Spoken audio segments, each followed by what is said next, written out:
My name is Margaret, and I never imagined that a single moment could change my life forever.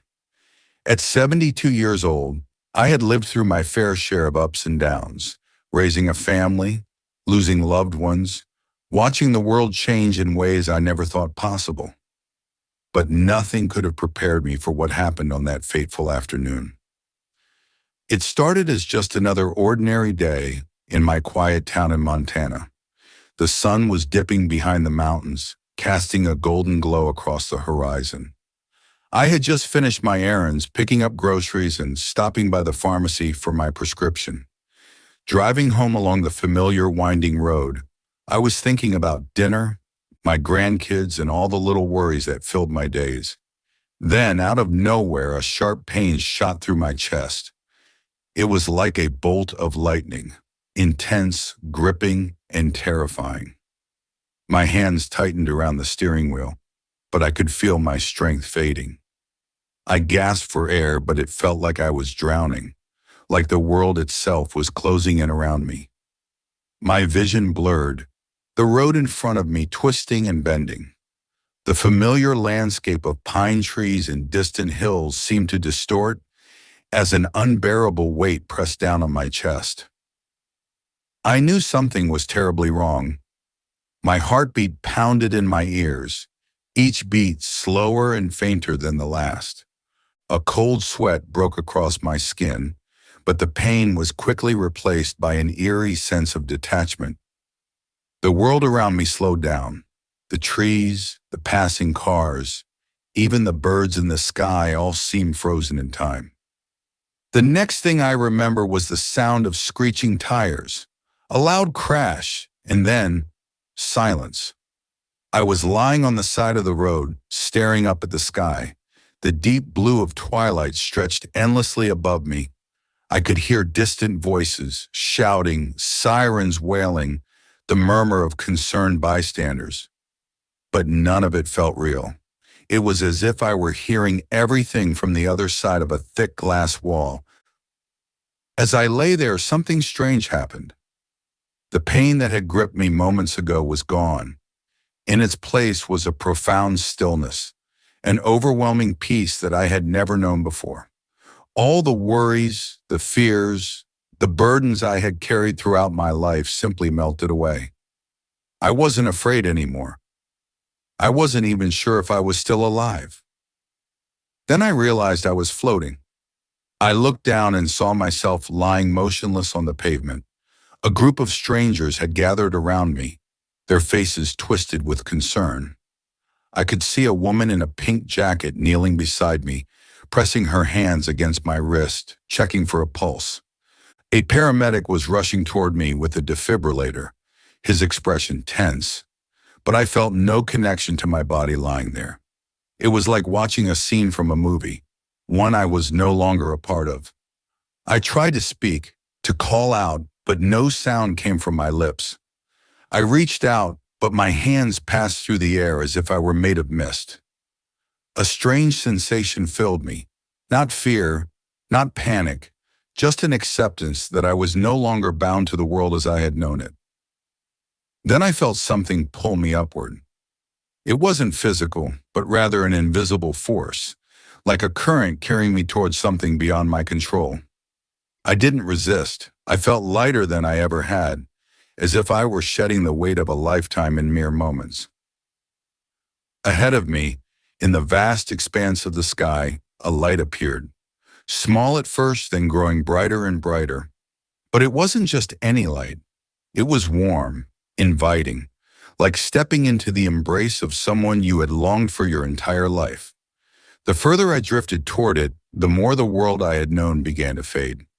The voices, the sirens, the sound of the wind rustling through the trees, they all disappeared, leaving only the light and an indescribable feeling of love surrounding me. Just as I was about to step fully into the light, I heard a voice, strong yet gentle, resonating not in my ears, but in the very core of my being. It's not your time yet. Everything around me shifted in an instant. The light dimmed, the warmth wavered, and I felt myself being pulled back, away from that peaceful realm. A deep sense of longing filled me, but I knew I wasn't meant to stay. And just like that, my journey had only begun. As I drifted further away from the light, I found myself standing in a place that was unlike anything I had ever seen before. It wasn't Earth, yet it wasn't entirely foreign either. It felt like a waiting place suspended between two worlds. The air was thick with warmth, but it wasn't heavy or stifling. Instead, it wrapped around me like a comforting embrace, filling me with a peace beyond words. Before me stretched a vast tunnel, not made of brick or stone, but of glowing light that pulsed gently as if it were alive.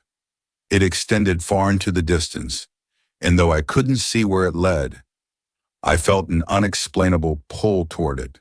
I took a hesitant step forward, then another, drawn deeper into its radiant glow. That's when I noticed them, the figures standing on either side of the tunnel. Their forms shimmered like waves of energy. I couldn't see their faces clearly, but I knew they were souls, people who had crossed over before me. Some felt strangely familiar, like I had known them in another life, while others were complete strangers. They weren't speaking, yet I could hear them, not with my ears but with my spirit. They were welcoming me, letting me know that I was safe. For the first time in my life, I felt truly weightless, not just in body, but in soul. The burdens I had carried for decades, the regrets, the worries, the unanswered questions, they all faded into the background as I moved further into the tunnel. Then, at the end of the glowing path, I saw him. A figure stood in the distance, radiating a light that wasn't just around him, but coming from him. His presence was overwhelming. Love, peace, power, all wrapped into one. I didn't need to ask who he was. I knew. It was Jesus. I froze, unable to move, unable to speak. My entire life flashed before me in an instant. Every moment, every decision, every mistake, every act of kindness. But as my life was laid bare before him, there was no judgment in his eyes. Only understanding. Only love. He looked at me with an expression so deep in knowing that it pierced my very soul. And then he spoke. "You are not here by accident, Margaret." His voice was unlike anything I had ever heard before. A whisper and a thunder all at once resonating in my very being. I wanted to ask him why I was here, what was happening. But before I could, he raised his hand, and suddenly everything changed. The tunnel, the glowing figures, the weightlessness of my soul, all of it faded away. I was no longer standing at the edge of the afterlife. Instead, I was in a different place altogether. I found myself in an open space, vast and endless, neither earth nor heaven, but somewhere in between. And then images began to form before me, like moving paintings made of pure energy. At first, I didn't understand what I was seeing, but as the scenes unfolded, I realized that Jesus was showing me something important, something that had been hidden from the world for far too long. I saw a world before oppression, before pain, a world where people lived in harmony, connected to something far greater than themselves. Their spirits were strong, their wisdom unmatched. They understood the balance between heaven and earth, between the physical and the spiritual. Then the vision shifted. I saw chains, ships, people being taken from their homeland, stripped of everything they knew. I saw suffering, pain, and generations being told they were less than what they truly were. I turned to Jesus, my heart pounding. "Why are you showing me this?" I asked. His eyes were filled with both sorrow and love as he answered, "Because the world has lied about them." A chill ran through me. I could feel the weight of his words pressing into my soul.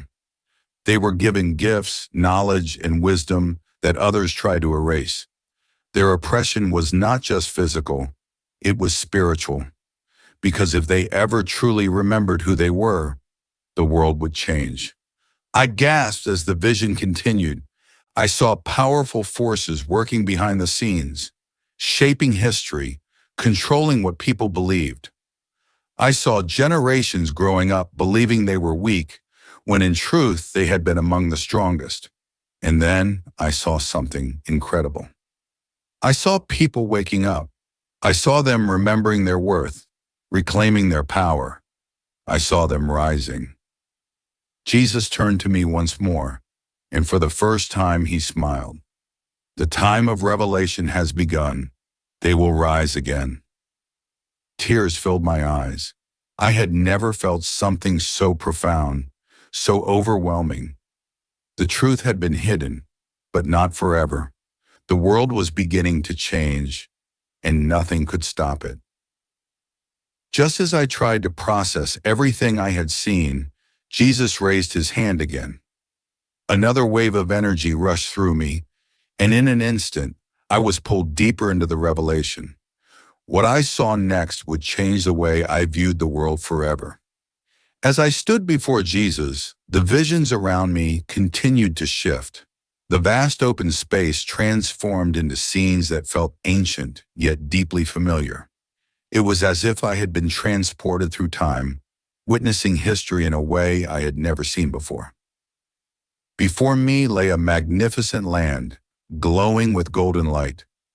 I knew immediately it was Africa, but not the Africa I had seen in history books. This was a land of majesty and wisdom, filled with great cities, towering structures, and people who exuded strength, knowledge, and deep spiritual connection. Their eyes shone with wisdom, their movements were filled with purpose, and their spirits radiated power beyond anything I had ever imagined. Jesus stood beside me, his presence unwavering, his eyes filled with both sorrow and hope. Then he spoke, his voice resonating through my soul. The world has lied about them. I turned to him, my heart pounding. What do you mean? I asked, though deep inside I already knew this was more than just history. It was a hidden truth that had been suppressed for centuries. They were given gifts, knowledge, and wisdom that many tried to erase, Jesus continued. They were not weak, not broken, they were chosen. As he spoke, the vision changed again.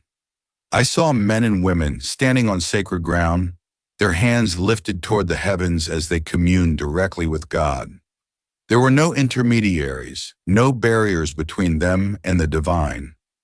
They understood the balance of the universe, the connection between the physical and the spiritual world. They had a wisdom that could heal, transform, and uplift. Then the vision darkened. I saw chains, iron shackles wrapped around wrists and ankles. I saw ships, bodies crammed into wooden hulls, voices crying out in anguish. I saw people ripped from their homeland, their traditions, their families, their very sense of self. Tears filled my eyes as the images continued. I saw generations being stripped of their language, their spirituality, their power. They were told they were less, forced into labor, treated as property rather than people. And yet, despite the unimaginable suffering, something inside them never broke. The oppression was not just physical, Jesus said, his voice heavy with sadness. It was spiritual, because if they knew who they truly were, the world would change. My breath caught in my throat. This wasn't just history. This was a deliberate attempt to suppress an entire people, not just through force, but through deception. I saw the forces behind it, powerful entities, not just human, but something deeper, something darker. Spiritual forces that worked tirelessly to erase their true identity, to make them believe they were powerless when, in reality, they carried a light that could never be extinguished. The vision shifted again, and I saw modern times. People walking through life, unaware of the greatness inside them. I saw young men and women believing the lies they had been told, doubting their worth, feeling lost, disconnected. I saw systems designed to keep them from discovering the truth. Education that omitted their history, media that distorted their image, governments that kept them struggling. And then suddenly I saw a flicker of light. It started small, one person remembering, then another. I saw minds awakening, people breaking free from mental chains, reclaiming their spiritual gifts. The same people who had been told they were nothing were now standing tall, their power returning. Jesus smiled. The time of revelation has begun. They will rise again. My soul trembled. I understood now. This wasn't about race. It wasn't about division. It was about restoration. It was about a truth that had been hidden for too long, now finally coming to light. I turned to Jesus, overwhelmed. "What happens now?" I asked. His gaze was steady. "The world is changing. They must remember who they are, and you must tell them." A wave of energy surged through me, and suddenly I was pulled into another vision, one that showed me the future, a future where truth and deception were on the brink of battle.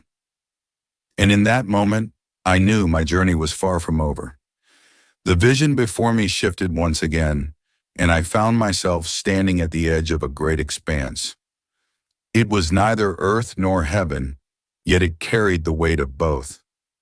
The air was thick with something unseen, a force, a presence, an awakening in motion. I looked around and saw people rising. Some were stepping out of darkness, their eyes wide with the realization of something long forgotten. Others had already awakened, standing tall, their presence radiating confidence and clarity.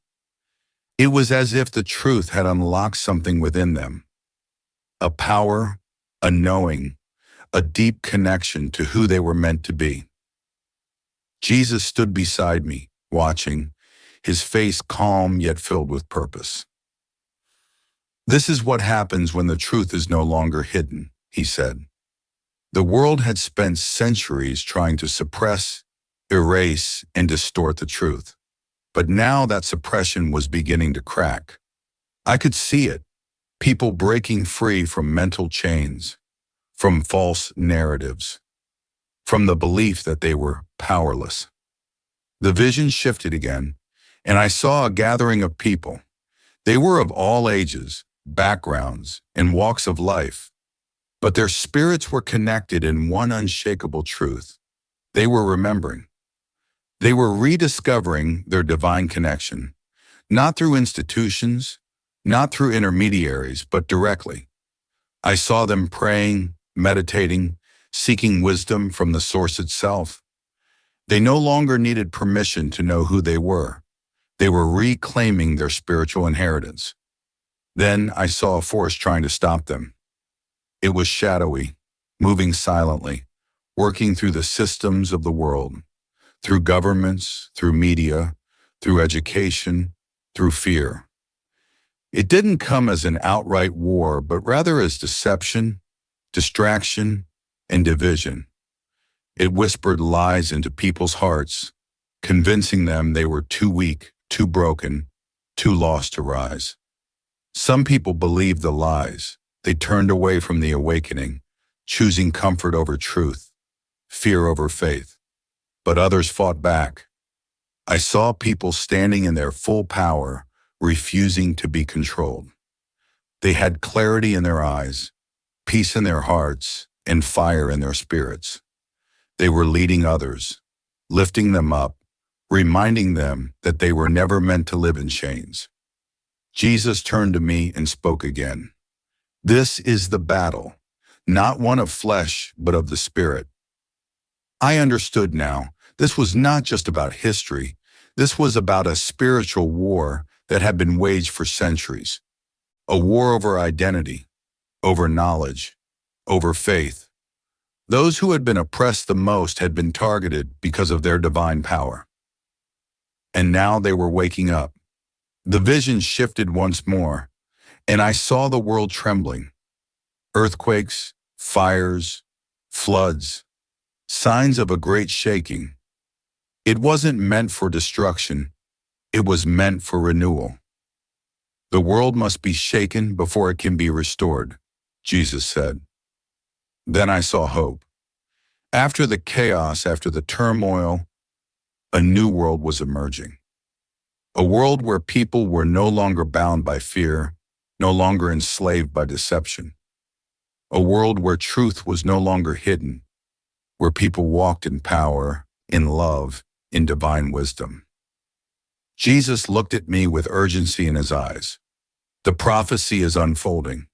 They must know the truth.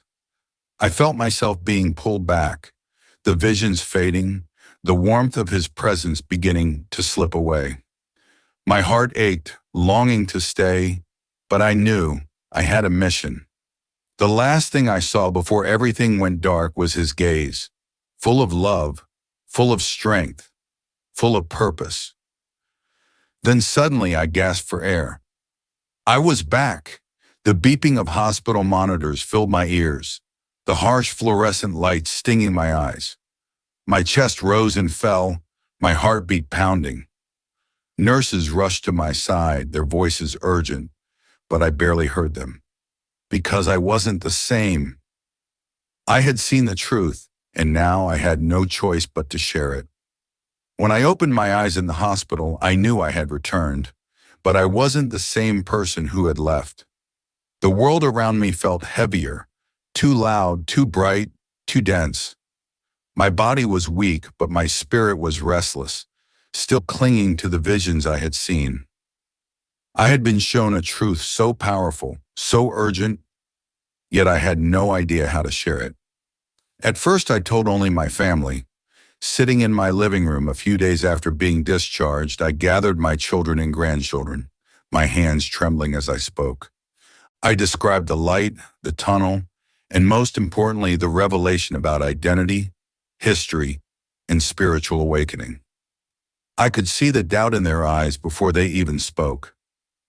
"Mom, you went through a traumatic event," my daughter said gently. "Maybe your mind was just trying to make sense of it all." "It sounds like a dream," my grandson added, avoiding my gaze. "Near-death experiences can be weird." I shook my head. No, it wasn't a dream. It was real. But they didn't believe me.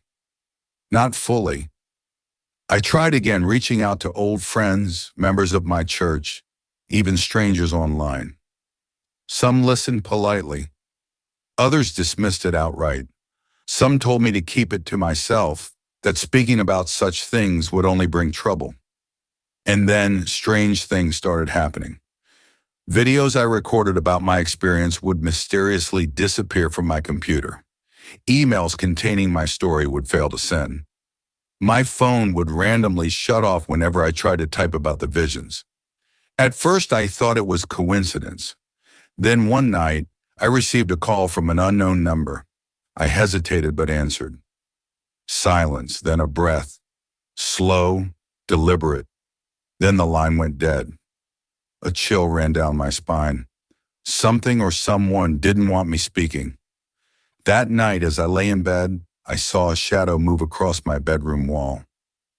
My body froze, fear gripping my heart. But then I remembered Jesus' words. The battle is not of flesh, but of the Spirit. I closed my eyes and whispered, "In the name of Jesus, leave." Instantly, the room felt lighter. The shadow was gone, but I understood. I was fighting against something far greater than skepticism. This was a spiritual battle. I had a choice: stay silent out of fear or speak the truth no matter the cost. I knew what I had to do. So I kept talking, kept sharing, and slowly people started listening. Some felt something stir inside them, an awakening they couldn't explain. The truth was spreading. But I also knew the battle was just beginning. Call to action and spiritual battle. The more I spoke, the more resistance I faced. I quickly realized that this wasn't just about sharing a story. It was about exposing a truth that had been hidden for centuries. And the forces that had worked so hard to keep that truth buried were not going to let it surface without a fight. At first, the opposition came in small ways. People dismissing my words, calling me delusional, or accusing me of stirring up controversy. But then the resistance became more intense.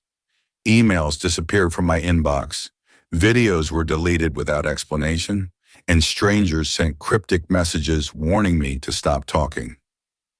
And then the dream started. Each night I would wake up in a cold sweat, my heart racing, as if something had been watching me in my sleep. I saw dark figures lurking in the corners of my room, shadows without faces, yet I could feel their intentions. They wanted to silence me. One night I woke up to a heavy presence in my bedroom. I couldn't move, couldn't breathe. It felt as if an unseen force was pinning me down. My mind screamed in panic, but then I remembered the words of Jesus. The battle is not of flesh, but of the Spirit. With every ounce of strength I had, I forced the words from my lips. In the name of Jesus, leave. Instantly, the pressure lifted. The darkness that had filled my room vanished, and I gasped for air. The enemy had tried to scare me into silence, but I refused to be afraid. A war beyond what we see won. I realized then that this was not just my fight. It was a battle that had been waged for centuries. A battle over identity, over faith, over power. The vision Jesus had shown me was more than history. It was a warning. Those who had been oppressed for generations had been targeted not because they were weak, but because they were strong. Because they carried something powerful, something that could change the world. And now, as they began to awaken, as they began to reclaim their spiritual heritage, the enemy was striking back harder than ever. I saw it everywhere, in the media, in the government, even in the churches. Distractions, lies, fear, everything designed to keep people asleep, to keep them from seeing the truth. I had been given a choice: stay silent and live comfortably, or speak and risk everything. And I knew without a doubt what I had to do. The awakening has begun. I started sharing my testimony more boldly, no longer afraid of what people would say or how they would react. And something incredible happened. People began to listen. Some felt it deep within their souls, as if they had always known the truth but had been waiting for someone to confirm it.